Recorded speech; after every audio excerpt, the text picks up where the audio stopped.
Drake Riggs here with the scrap with Adam Borics. Did I pronounce that correctly, Adam? Good enough? Borics. All right, my bad. Here for Bellator 238, fight week, getting ready to take on Darrion Caldwell, co-main event. Adam, man, 26 years old, 14-0. You're finishing everybody, man. Does that put any pressure on you at all? Like, people think, they expect to finish at you. Does that motivate you more to do it, give you a little something? No, I don't feel a pressure. I'm just doing my job. I am here. This is another fight. I've been working for so hard for this moment, so I just try to enjoy. Yeah. And you got that big win over Pat Curran. Very experienced guy. I believe the first person to finish him with strikes like that. Yeah. So I mean, that had to be a big confidence boost, right? Beating a guy like him and the way you did. Yeah, of course. But I really believe in my work. I really believe in my training.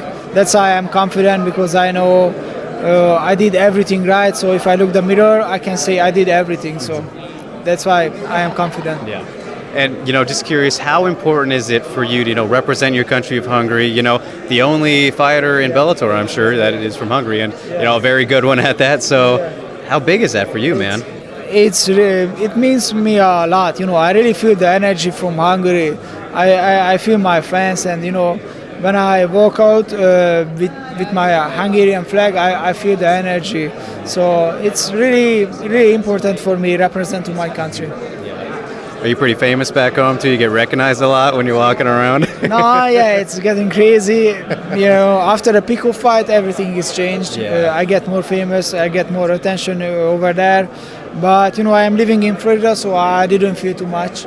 I just saw on social media, and if I post something, I wrote something on Facebook, some website, making some journalists from there.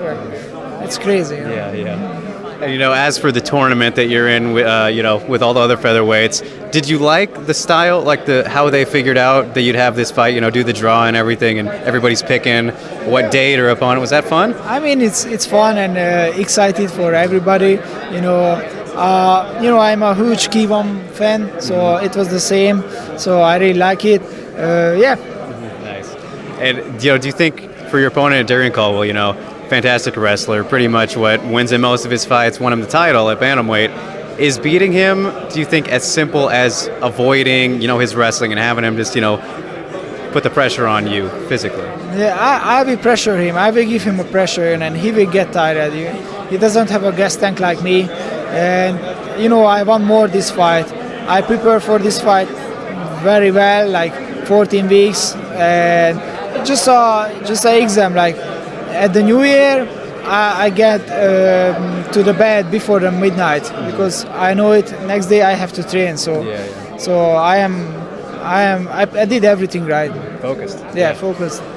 And he's been kind of a guy who likes to talk a little bit of trash. We saw that when you guys first got your fight announced at 228 after the drawing. Is that a little fun for you too? You like an opponent who kind of talks a little bit, gets you motivated even more?